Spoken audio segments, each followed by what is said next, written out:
Hey everyone, welcome back to another episode of 6 Degrees of Associations. I'm your host, Lucas McCann. With me today, Brandon Lawrence. Welcome, Brandon. Hello, great to be here. Our pleasure having you. I would typically go in and say, which association you're with and where you're from and all that, but it's a long one. And I'm going to let you do it and tell us a little bit about your current role and again, how you found this little world of associations. Yeah, absolutely. Thank you so much for having me on today. I'm an executive director with the Oncology State Societies at ACCC. Like you just mentioned, that is a mouthful. We are a association management company that manages 23 different state societies throughout the country. The Oncology State Society is comprised of oncologists, so the physicians that treat cancer, nurses who treat cancer, and then any other administrators that work in the cancer centers. We aren't just a physician organization, but we deal primarily with our doctors. Of the 23 states, I'm the executive director for 4 of them. They're all great. We have a team of 6 amazing executive directors here, and we deal like anything that an executive director would deal with, right? So we work with the board to help fulfill their mission. Work with our membership teams, our meetings teams, our marketing team to really serve the client very well. They're all separate. We're under ACCC, which is a national organization, but every state society is an independent, completely independent society. Fantastic. And so you're joining us today from Portland, Oregon. Although you're an East Coaster, sort of born and raised, went to GW, been to the Washington area, and spent some time here. But how did you originally find associations? Did you jump right in out of school, or tell us a little bit about that backstory? Yeah, absolutely. I think like everyone that went to college, especially in DC, you kind of look after you're done, you think you know what you want to do, and then obviously life there's a curveball for you. Started in sales. I was in sales for a while, for a little bit, and then through that, saw a job posting for a sponsorship and exhibits sales coordinator position. Way back when, I think 8 years ago now at this point. Did not quite know what that meant. It had sales in it. I was looking for a little bit of a change, and so got that position, and then kind of fell into the world of associations and kind of worked the way up from just doing sponsorships and exhibits to working with on the larger scale in meetings, working with different clients in that regard, and then worked for a hospitality association. So it's a convention and visitors bureau that had about 250 local hospitality members, was in membership there, and then and now here. So it's been a great, like everyone that comes in associations, I feel like no one went to school to be in association, but it's been a great career. That's awesome. Yeah, it's been a handful of guests now that sort of share this similar path. I didn't know what associations were. Despite I had some distant family in associations. I had a grandfather who worked in associations, but yeah, I took this sales job and it was working, with association members, and, I'll say 20 plus years have passed and I'm still here. What keeps you in it? Yeah, I think to be successful in associations, you have to work well with people, and it's all about people. It's the staff members that you're working with. It's the board members. It's the larger membership base. So I think seeing our boards succeed, seeing our associations have success, right? And every association defines success differently, but being able to help people make a difference is really powerful. Yeah. There's recently I was introduced to this idea. There's really no, not-for-profit. You're for-profit or you're for cause. I really like that because this not-for-profit was developed as a tax strategy. Everybody gets it. But the for-cause aspect of our industry is really, really powerful. And the trend that I've noticed is that is a lot of what attracts some people, either coming out of corporate America, keeps you around. And I think at a high level, you get to represent a large portion of the U.S., in some cases internationally in the world, and get to sort of be at the spearhead. And as the executive director in your current role, like you're very much in that. You, in essence, are the industry. We got a chance to talk before the show, and you had shared, I'm really passionate about the voice of the industry and what that means. Tell us a little bit more about what you mean by that. Yeah, absolutely. I think, in the association world, COVID was obviously this big meteor that hit. And, what happens after the meteor hits has been way more interesting than I think the meteor itself.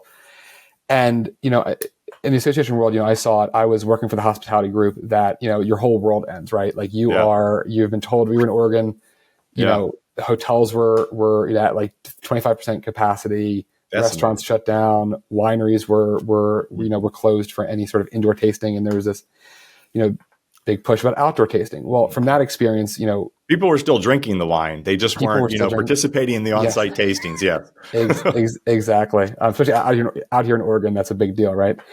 So, it really created everyone.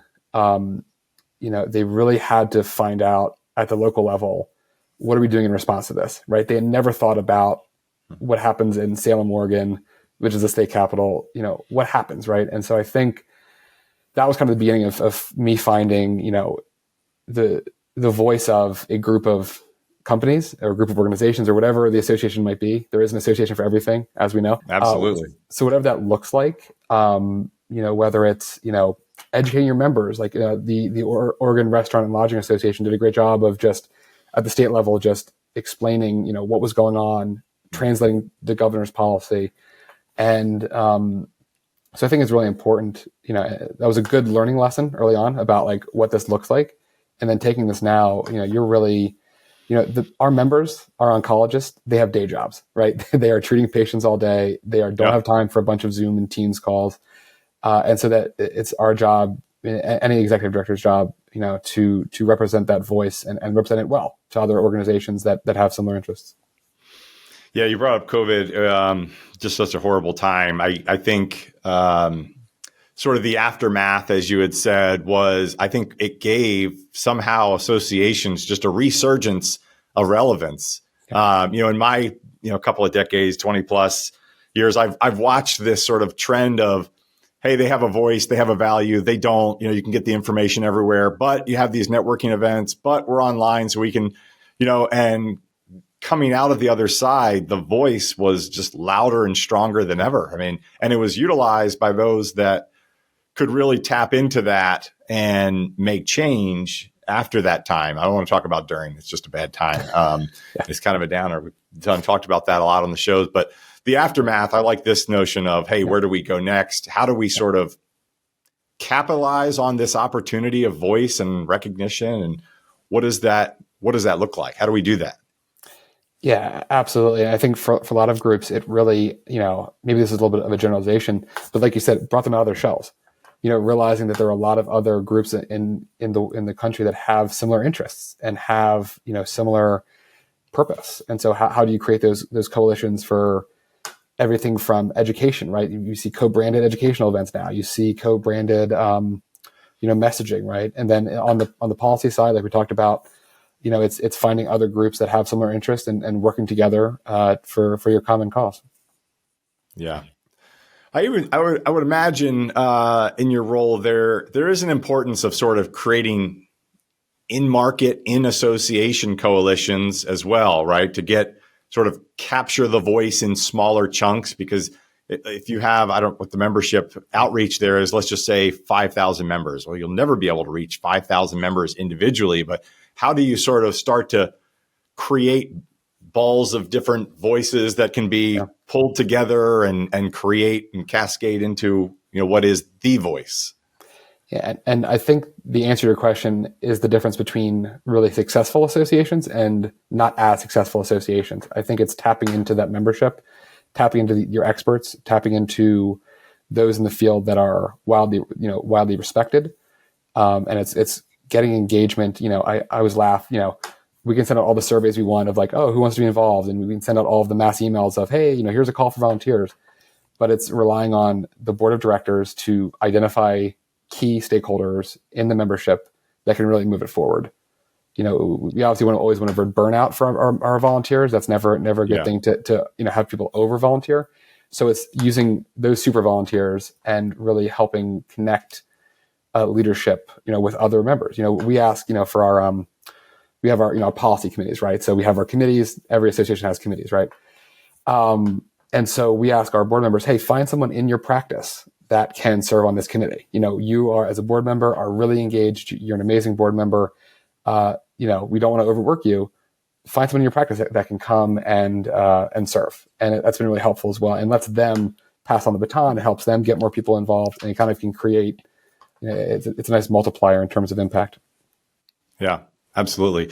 That was, by the way, that was a very tactful way that you positioned that: successful associations and less successful associations. But conversation for another day on the successful versus, I'll say, not successful association strategy implementations. But what I heard you say there was find influencers. Is that fair? I think that's a very 2024 way of saying that. Yes, find your influencers to really. Because we talk about storytelling as well, right? Every association has a story to tell, and who are you telling that story to?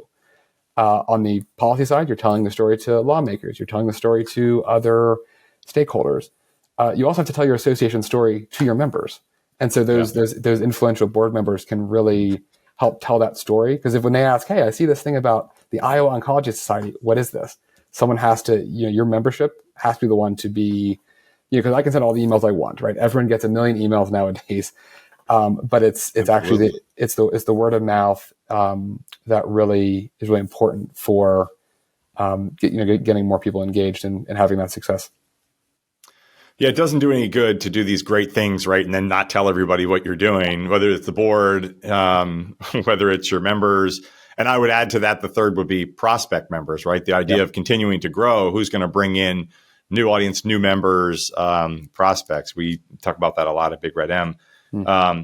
So for those that are listening that go, well, how do I find influencers in my industry? Like, how do you all identify? The board seems like maybe the low-hanging fruit. You should have folks on that board that have some influence in the industry. You want to have good representation on sort of larger profile, or if you're a trade association, larger companies and revenues down to smaller should be right, a fairly good mix. But in an oncology setting where you're directing to doctors, how do you find those?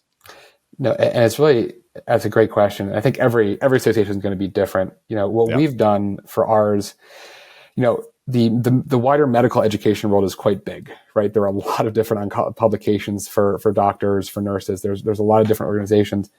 And so you can kind of see, who do other people talk about? Like, who do people reference? Like who is, in the space, who's, I know every group has different social media preferences.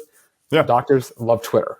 Yeah, I don't know if I need to call it the artist formerly known as Twitter, right? But yeah, I think and so it's who's a thought leader in the space and who wants to be engaged that might not know about your society. People also there's that what we try and do as well with a lot of national organizations. Someone joins a national organization for a different reason than a state organization. So on the state level, trying to talk to people about, why join your state, and people might not even know about it too. So I think that's a really, seeing who other people respect is really important. Yeah. And then I think respect is a good part of it, because there's a lot of people that get attention, but it's not always positive. And the word influencer in itself has in 2024 its own connotation, but really mostly I would suggest in a for-profit setting, right? They're influencing for gain, personal gain, financial gain. It has this sort of ring to me as, hey, I'm an influencer and I'm going to get paid for it, right? They're building an audience to monetize it. And do you all think about that as a strategy? Is there a monetization type of partnership in influencers in your industry? I know that could be opening a can of worms. I'll let you tread lightly, because whatever you say will be heard and for better or worse. No, there's really not monetization on our end in terms of the physicians making money off the association. And obviously, in different contexts, especially in the association world, there's always a very fine line, right? And it's always, make sure you're putting on your association hat and not your individual practice hat. But I would say that one thing that we do lean on is, speaking at a conference is an honor. Like speaking at a medical conference and presenting on whatever type of cancer that you're working on is an honor and can lead to more recognition. On the fellow side, we work with a lot of, physicians who are entering the workforce. Having a poster presentation at a conference is a great thing for your resume. So you do, you joked earlier about how not-for-profit is just a tax status. It's not how you actually operate. But one of the great things about associations now is that the goal is to find the win-win. That's the goal is to help. The goal is to help your members succeed, right? Because if you're a society and you're not trying to do what you can do to help your members be successful in their careers, then you're not doing a great job as an association. That's fair. It was a little tongue in cheek in the sense that, look, it is for cause. Yeah.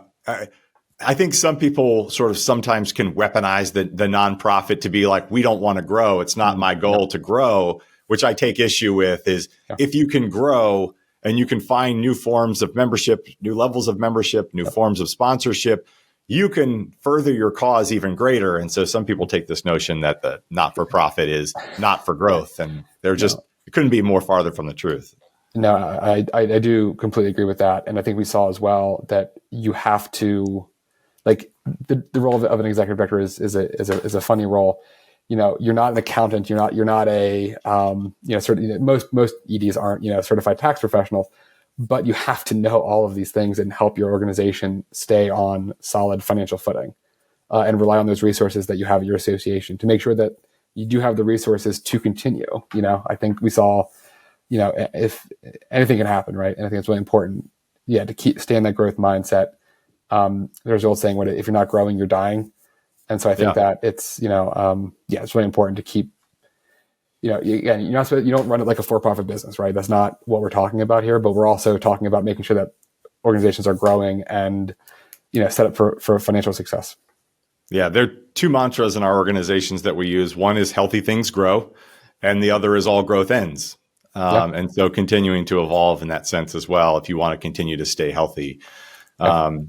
So going back to monetization for a second, growth minded, all of that, it's not really always black and white as, hey, this is a good thing for the voice of the industry and this isn't, right? Like, talk to us a little bit about the gray, because I listen to other associations struggle with putting together an event, for example, and there's sponsorship opportunities, and you are essentially selling the voice, right? You have to be really mindful of not just, hey, I need the dollars, we want to grow this event from a budget standpoint, but being really mindful about whoever you let in the tent is in the tent, and they're going to have a say, so to speak, or they're going to have attention that's going to be attached to your brand. How do you protect that? Yeah, absolutely. I think that is where the board of directors, that's one of the main, I think, roles of a board of directors, is making sure that the organization is healthy in that regard. The board is the one in the industry, right? As staff, we're not day to day doing what our members are doing. And so the board knows, a good board will recognize, just define success, right? What is the point of this meeting? Are we here to learn about, like in my case, clinical stuff? Are we, stuff is being unkind, really important clinical updates that help serve patients? Yeah. So, or is it, for some associations, like, in my previous job, some of those associations, the meetings budget was 70% of their annual revenue. So, what makes a successful meeting? What are we doing to optimize it to make sure that the association can continue to do all of the other programs? Because a lot of times that meeting is a subsidy, right? So you have your annual meeting, and that funds all the education programs throughout the year, and that funds, resources for members, and that funds travel for members to go to events, for instance. So I think that creating that success metrics is really important, and doing things with intentionality. So why are we doing this? Right. Another thing too, I don't know if you've, I'm sure everyone knows Lowell Applebaum, right, in the association world, but he does a really great presentation on the life cycle of an organization. Mm-hmm. And that really helps, I think I would recommend that for any board who's looking to just self-identify, where are we? What are we doing? And where do we want to go? Yeah. Shout out to Lowell Applebaum. Absolutely. As a great industry advocate, I highly recommend folks reach out to him, former guest as well. So I like that sort of utilization of the board, right? The board wears a few hats. They have a few roles and responsibilities, but using them as the filter for, is this the right message? Is this the right partner, provider, sponsor, what have you? Yeah, as staff, we can have all the staff meetings we want, right? We can have great internal strategy, and we can be, locked down internally and have everything on point, to use a few corporate buzzwords. But then if the board isn't involved in that process, and the board, it's not that there's friction necessarily, but if there's a misalignment of priorities, that's one of the main roles that I, board, how important boards are to the success of the organizations. Yeah, there's a time to speak and a time to listen, as we talked about, prior to the show. And I think you agreed you would share maybe a quick story on, lessons learned in this regard. Yeah, well, I think, it's, in the association world, it is, because we're dealing with so many different stakeholders, right? You have to have confidence that in what you're doing is in the best interest of the organization. And on the staff, I mentioned I was in meetings. There was one of our clients who, there was the conference committee. A lot of board members were on the conference committee. And this is back fairly early-ish in my career, and I just didn't listen to what the board was saying. Right? Oh, I know what this meeting should look like. I know I've been here a couple of years now. I know what this should look like. Like, why aren't you listening to me? And that, not that I said those in those words, of course, but it creates friction where it's, you lose trust with your volunteers if you come across as knowing better than them. That's my last thing is that, these boards are there for a reason, and these community members are there because they're volunteering their time and they have expertise of what's important for their organization. And it's just a good reminder early in my career to listen to what your board and what your volunteers are saying. And really, again, not everyone, you talk to 10 different volunteers, 9 might have different opinions about things, but you have to listen to what they're saying. Otherwise, you're going to lose your way a little bit.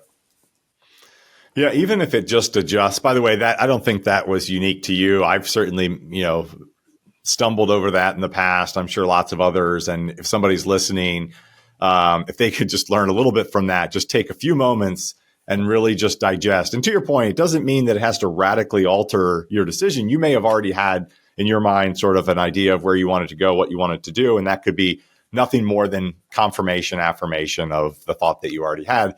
But even if it just adjusts you a couple of degrees on your course, that could be significant over a longer period of time, right?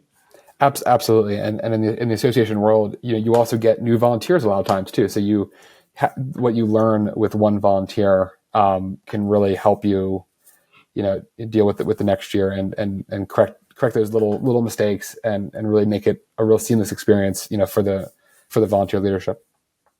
How do you all utilize volunteers?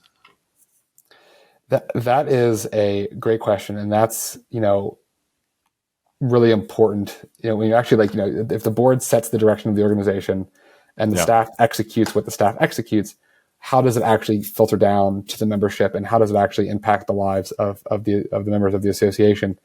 We use volunteers in a lot of different ways. They really are, if you can make them, like I said before, the voice of the organization and actually carry on, the messaging, but also it's to, help get others involved. So if you have, a great program or a great, resource for them, but no one knows about it, like I said before, everyone gets a million emails and everyone is overloaded with messaging nowadays. We have all these their whole conference, right? SAE puts on their membership marketing conference, right? Of how to get through, how to break through the noise. And so volunteers for us are a great way to do that. And the catch though is that you have to be providing great services for the volunteers. It has to be valuable. And then we go back to finding the voice and finding the value. After a while, if they're not seeing any benefit from the association, they're going to stop being your cheerleaders. Yeah. Same with membership and everything else. I mean, that the value, the stories, it all has to be aligned. It all has to be consistent. It has to be often, but not too much. Goodness, the emails are getting a little bit overwhelming. I'd love for us to find a better, newer avenue. I mean, are there things that you all are thinking about to down the road or currently that are maybe newer ways, or you're just pivoting away from certain channels of communication and gravitating towards others? I think that's a great question, that one that we are constantly working through. And it's not one that ever really, I cannot imagine having okay, now we've arrived at this destination. We know that this way is the perfect way to reach members. I think you always have to adjust in terms of, Lowell also gives a great thing about, communicating with your board of what is the best communication preferences, even for your board, even for your most engaged volunteers? What are the best ways to get messages through to them? The word of mouth for us is so important, and that's what we've really been trying to push is, okay, board member, you're amazing. You're coming to the meeting. How about you tell two or three at your practice about the meeting? How about here's a flyer for you to put up at your practice that you can, get more people engaged with. So we've been relying a little bit more heavily on the word of mouth, but it's a constant struggle. Yeah. Is the word of mouth, in your opinion, on any platform, is this word of mouth? Would we have to get together in person to be word of mouth? What's the strategy there? Well, there are a lot of, it's funny, and on a bigger trend line of, it used to be back in the, I'm just grossly exaggerating the past, but it was there was one way of communicating. It was either on a message board on your association, or it was on your, email listserv or whatever it was. But nowadays, members communicate with each other so many different ways without the association being involved. Whether it's, in our world, there are a lot of for-profit conferences, so it's with going to a for-profit conference. It is one of our clients has all of the cancer centers in the state. They have a director's meeting, and so it's they communicate in other ways that, you have to be aware of those. And, if they could become your cheerleaders in those settings, whether it's, via a Facebook, Facebook group, or a, LinkedIn, on LinkedIn, or whatever the social media of the day is really important to make sure that, it's not just one communication platform anymore. We're in our current information economy. It's splintered so much. I think that's really important. If people really didn't listen to that, is some associations are so focused on how can we take our message and put it back out into what's the newest channel that we could jump on and start throwing our content at the membership so that they know what's happening. And the reality is they're making it happen on their own. And the essence of just opening your ears in some cases is, they've already created the event, but I should be there. I should be at a for-profit event, not just going member to member. They've done it themselves. They've pulled themselves together, whether it was a supplier or they just rallied around a common cause or coalition internally. And, hey, I just need a seat at the table. I'm sure they welcome you there. And that can be a great way to just open up your ears and listen. You don't even have to speak. Yeah, absolutely. And listening, like you said, listening is just so important to your membership. I mean, we touched on it a little bit earlier, but, finding out where they're speaking and listening it could not be more important for kind of the roles that we have. Just continuing to keep your finger on the proverbial pulse and using some medical terms. I like this question. Brandon, what are you most excited about this year, maybe in your association and then maybe in the broader industry as well? Yeah, I think, in terms of our associations, I'm excited. I've been here for about 8 months now. And so I think, every association person needs a full year to kind of be, to see the cycle. So I'm excited just, it's really exciting and if you talk about people's careers in this industry, it's really exciting when you get to go to work and believe in what you're doing and actually really believe in the mission of the association. And so I think, getting to, on the cancer side as well, I think everyone's been touched by cancer, and it is really important. So that the work that we're doing, that what I'm excited about is improving patient outcomes. And that's the guiding mission of our state oncology societies. Whether that's through better education for members, whether that's through, we put on education projects where, we have staff who will go in and actually, there was a genetic counseling project we did, right? So that the genetic counselors, and there's so much cutting edge stuff going on in the cancer care community. So that's really exciting in my end. So it's an exciting time, and it's what's great about associations is that everyone has their mission. I worked for I knew I had Sarah Wood on last program, and she works for the Association of Water Technologies. When I was there, I worked there, and they are helping to fight Legionella, which is a disease that hurts a lot of people. So it's even something as industrial water treating, the mission is for a better world. And so any association you're at, that it helps you go throughout the day, and really helps kind of connect that to the mission. Yeah, technology is just accelerating everything in all industries. And I watch it, in manufacturing, they have the fulfillments and the the procurement, all of the technologies that go into the manufacturing industry. But the medical industry is exciting in a whole new way because it touches so many more people.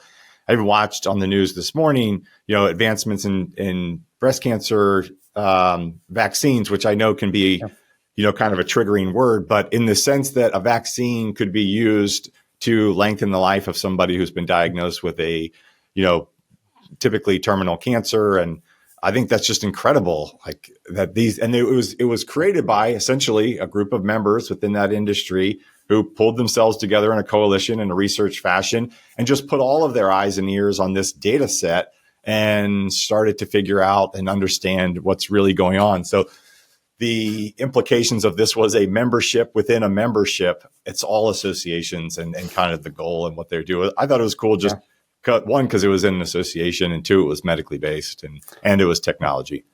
Yeah, absolutely. I think, if the defining feature of an association is people connecting, I think, there's the power of that is really incredible. And whatever form that takes, especially in the medical field, like you said, it's really incredible. You're literally saving lives. I mean, we are not saving lives on the association side, but we are helping our members do that. And that definitely is a very exciting part of the, you are contributing to an industry that is saving lives. Is that fair? You're helping. Yes. And even, it connects to with, we talk about the voice, right? And so, a lot of times, it's been really exciting working with these different, we talked about coalitions earlier, with different coalitions of we work with a lot of patient advocacy groups, and a lot of different, cancer patient groups that are doing some great work as well. And so they've been great partners. That's really, it's very, very exciting in that regard. Yeah.